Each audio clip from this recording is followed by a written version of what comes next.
Do you consider yourself low maintenance?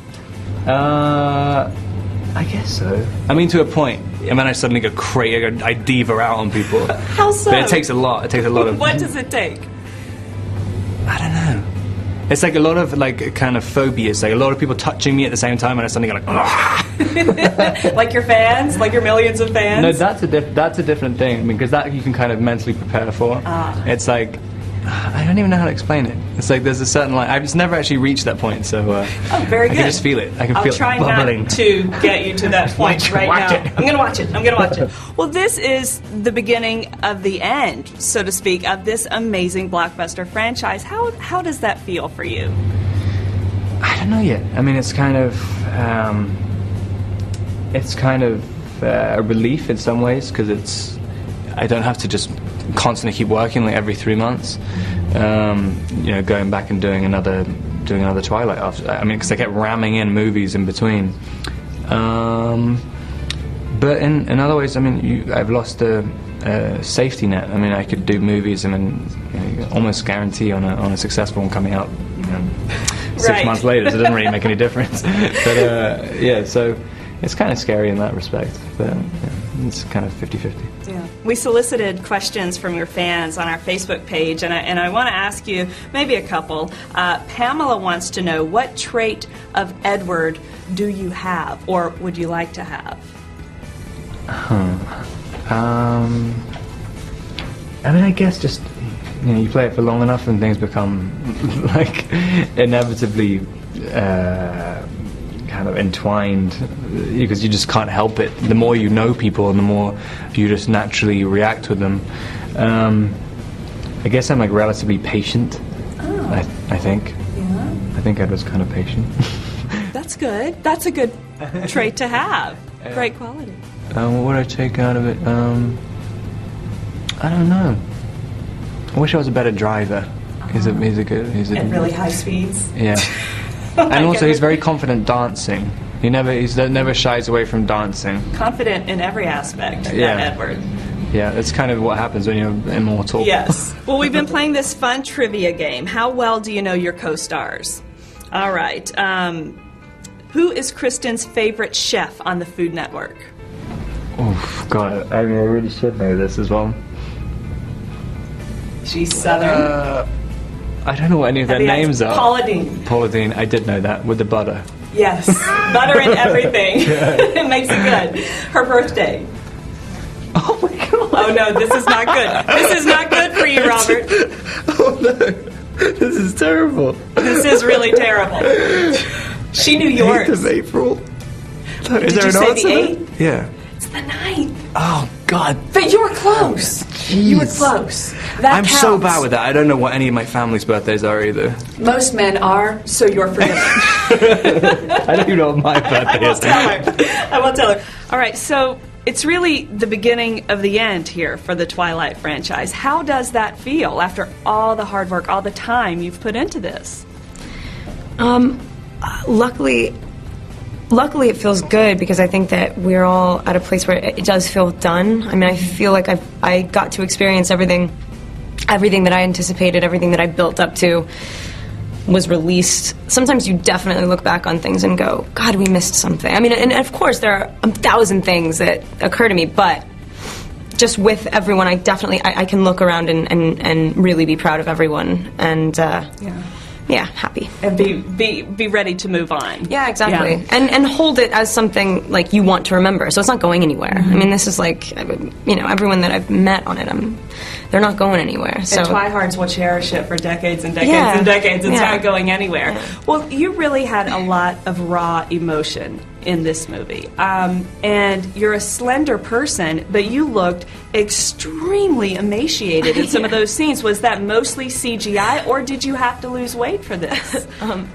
It was digital. It was. I didn't have time. We didn't have time to do a big like transformation, physical transformation. Yeah, I mean, we would have had to shut down twice even. I mean, yeah. So no, and that's a scary position to be in, because when you're usually responsible for everything that you want to convey, you're like, all right, guys, you got me, right? You know what I mean? It's like, this isn't going to look okay. This isn't going to this isn't going to ruin everything I'm trying to do right now. And those guys are amazing at what they do. And I can't tell that it's not. It's scary for me to watch it. It's like I never expected that they were going to push it so far. Yeah. It was realistic, though, that you were dying. And you seemed, as Bella, so maternal, you know, as you were expecting this half vampire baby. Did it make you feel maternal or long for a family or kids? Or what do you think about that for your own future?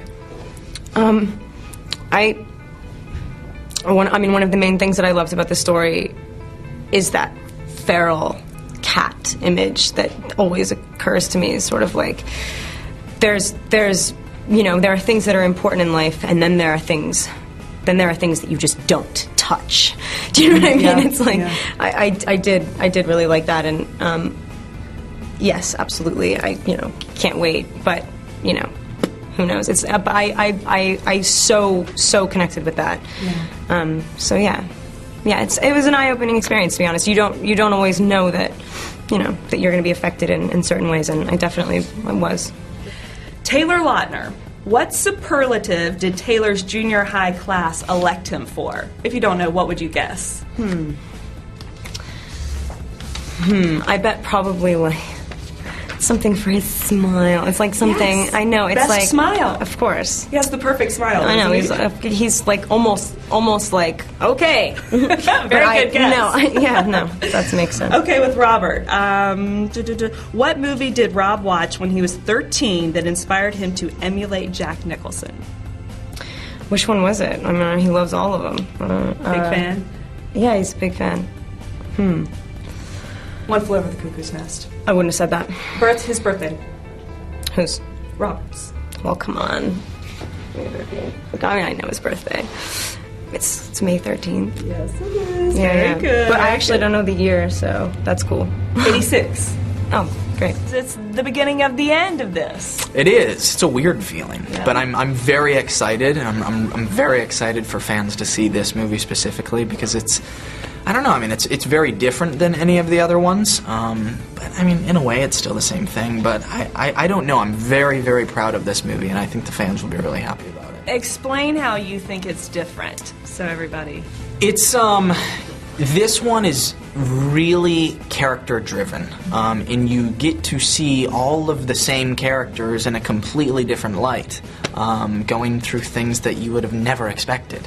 I mean, unless you've read the books, of course. Right. But it is a little different from the books, too. Yeah, it's still, And it seemed like it was very emotional. I mean, the pregnancy, the birth, you really had to dig deep there. Yeah, there was a lot going on. Yeah. How challenging was that for you? And where did you draw all of that anguish from?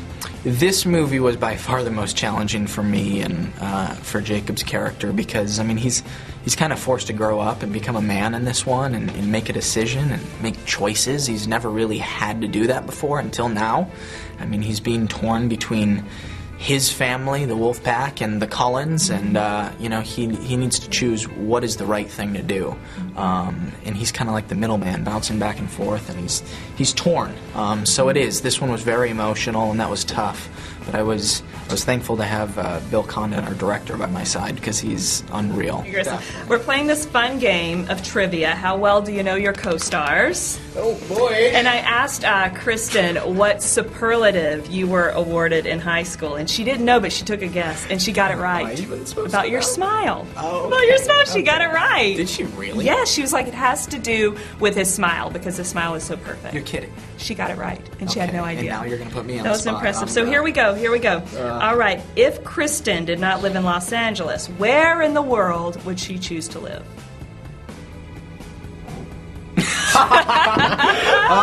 That's so tough because I know she's in love with Los Angeles. Yeah. It's like her favorite place. We fly back on a plane, and she's like, I'm so happy to be back. I'm going to go with...